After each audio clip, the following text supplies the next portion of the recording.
Alright, scholars, I'm going to try to move quickly through this one. We have a lot of material to cover, but nothing that's new. Just want to make sure that I give you a good, thorough list of the things you can expect to see on your mid-module review, or rather mid-module test. This is Module 2 Notes. I guess it's true, the stuff will be on your review study guide as well, but got a little ahead of myself with the title. This will be 2-15, and again, I mentioned earlier, mid-module review. So after we get our Roman numeral on here, we'll go ahead and take a look at some of the things we talked about in Module 2 so far. Got X for 10, V for 5 more than 10, X plus V, 10 plus 5, there's our 15. Let's zoom in. Okay. We'll start at the beginning, a very, very fine place to start. Letter A. Lesson 1. In Lesson 1, we talked about using mental math to multiply. Using mental math to multiply.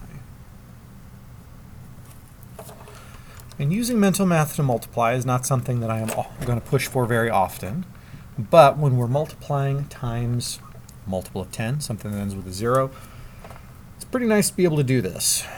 So for example, if I give you 40 times 600, kind of running into my words there, 40 times 600, I can focus on just the parts that are not 0, the non-zero digits. Focus on just the parts that are not 0. Multiply them together. 4 times 6 is 24. I know you've all been working on those multiplication facts. Okay. 4 times 6 is 24, and then we just count. 1, 2, 3. 1, 2, 3. So the final answer is 24,000. Okay. Remember, non-zero digits, the things that are not 0. Multiply them together, then add the zeros on. On to B.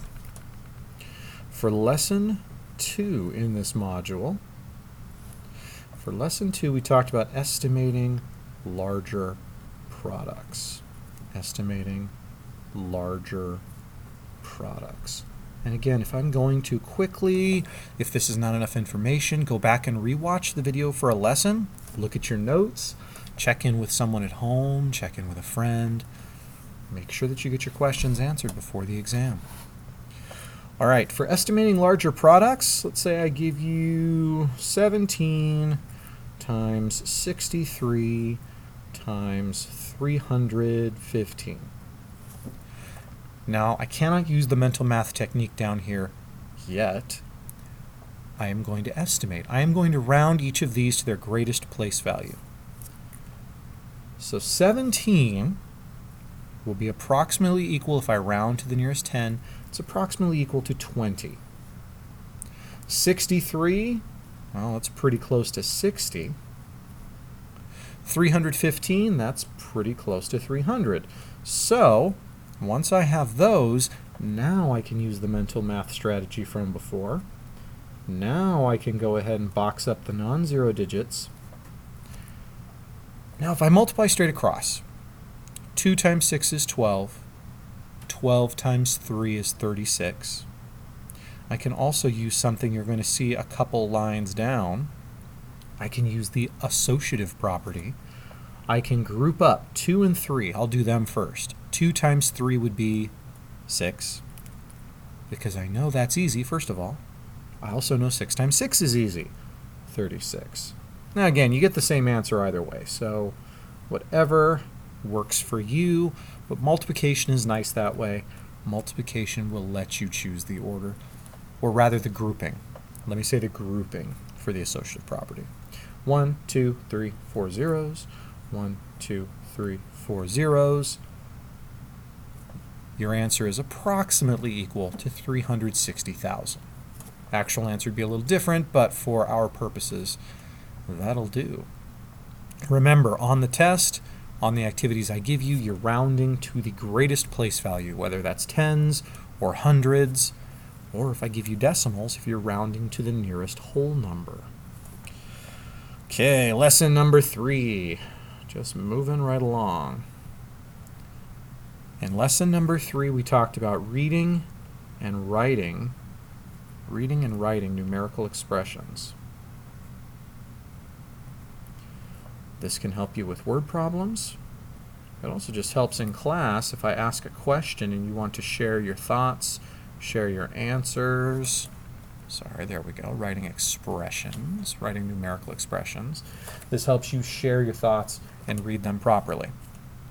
Okay. For example, if I give you this, 12 less than the product of 5 and 7. Now, most word problems are not going to be phrased exactly like that. I realize that. But if you see something similar to this, or if you hear something similar to this, what you want to do is start by looking for clue words. In this case, I see less than, I see product. I'm going to go with product, because anytime I have one of those answer words, product, sum, difference, quotient, usually that means I'm going to be putting something in parentheses. And you know me with order of operations, I love starting with parentheses. So product, okay, well product, that means multiplication. Product of 5 and 7. Put it in parentheses. Now most of you already know what that would be, but we're going to leave it for now. 12 less than the product of 5 and 7. Okay.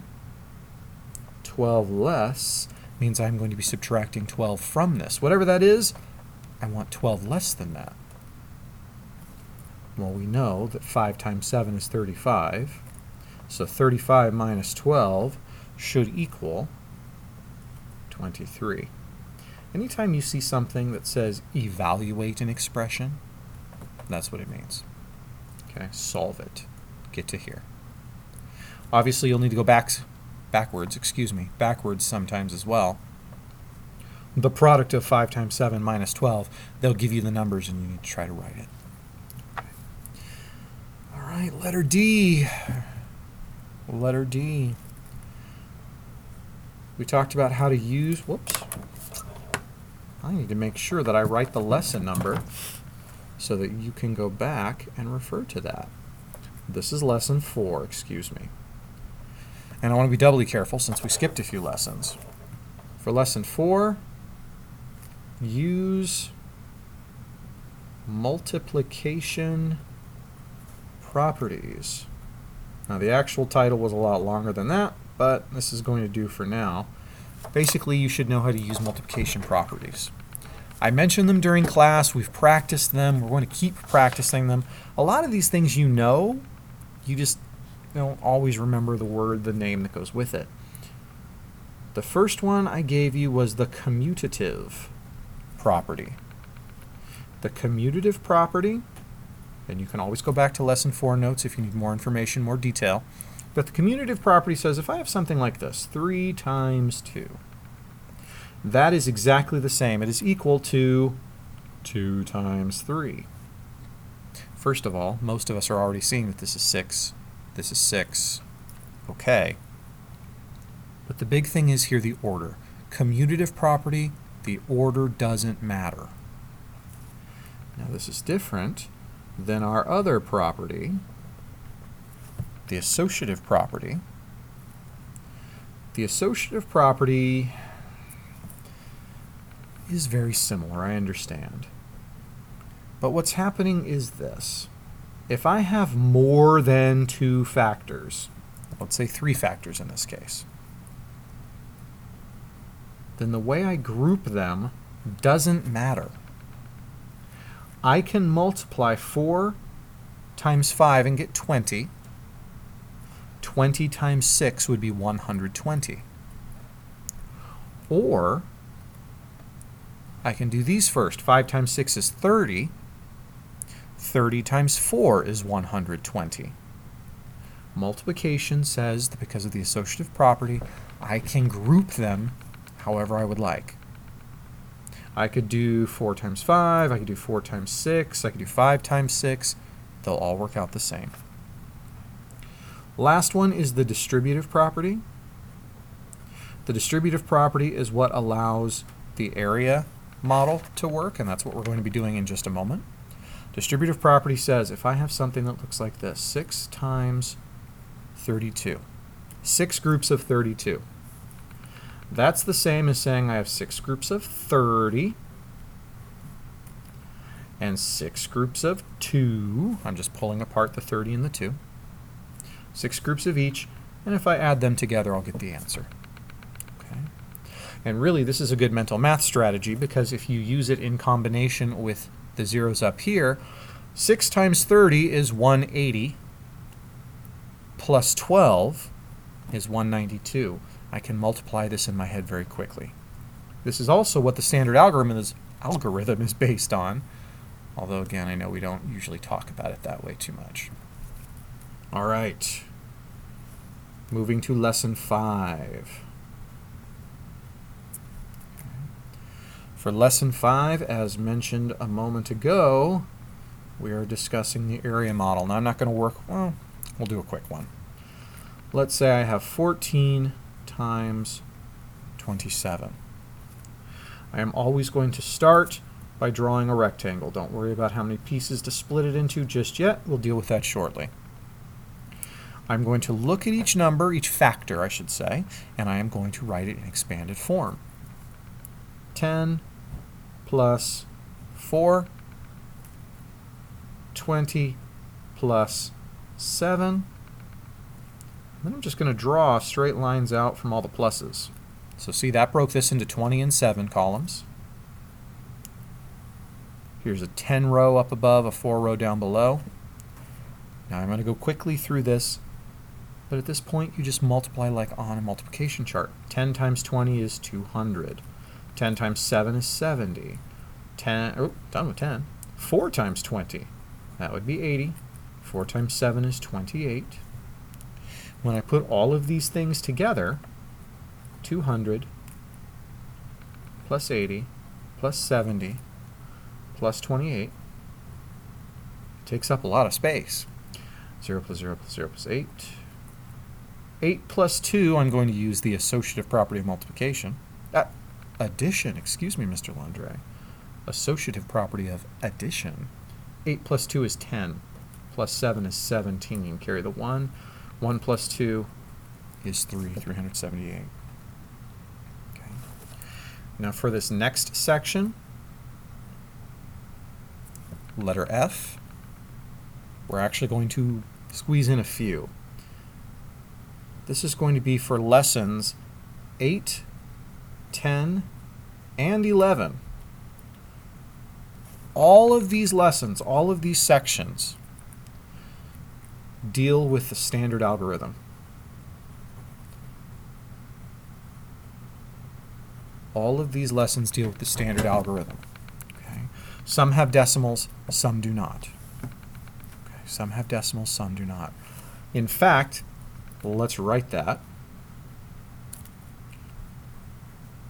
Sometimes decimals, sometimes not.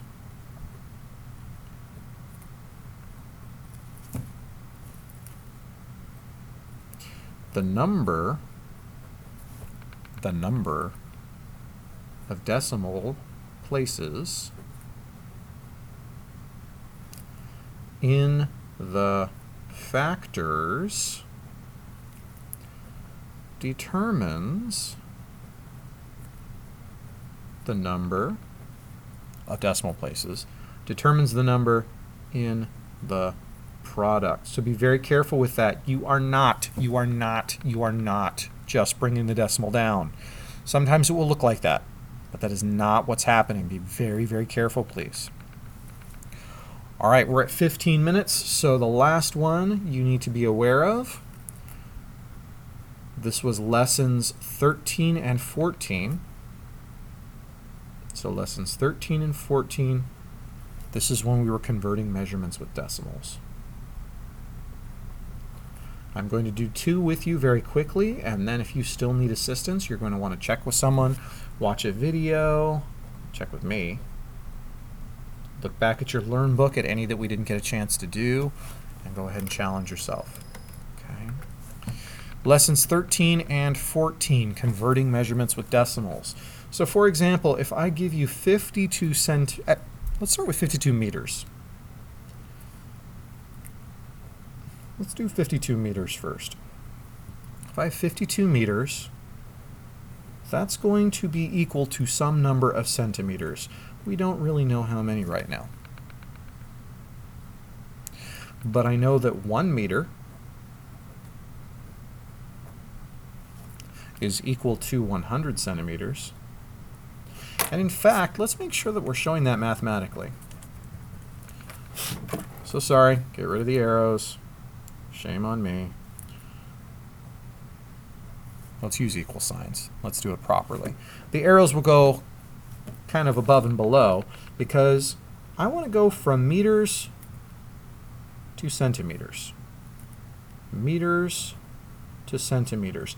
And when I do that on the bottom, I can see how to go from 1 to 100. I'm multiplying. So that's what I'll need to do up here too. Multiply 52 times 100. Now, I'm not going to write the answer because I need this space, but hopefully 52 times 100, just put 2 zeros after 52, you would have 5,200 centimeters. Okay. Now, like I said, I need a little space because we're going to go the other way as well. Let's say that we start with 173 centimeters. And I ask you, that's equal to how many meters? I can think of it the same way. I think of that equivalence. I know that 100 centimeters equals 1 meter. I know that I'm going in this direction. And I know that looking down here, to go from 100 to 1, to go from 100 to 1, I am going to have to divide. I'm going to divide by 100. That means I am going to divide this by 100. Now 173 divided by 100 means that on a place value chart, all of these digits are going to move to the right 1, 2 spaces. What that looks like, 1, 2, is the decimal sliding 2 spaces to the left. So my question mark for meters should actually be 1.73 meters. Now I know these are long notes. Thank you for being troopers. Please make sure that you look over this information, that you understand how to do these different things. You will receive a study guide in class and some more practice. We'll go through it, but on test day you're going to have to do this from memory. So take your time, make sure you've got all this. Good luck, and bring your questions to class. Thank you, folks.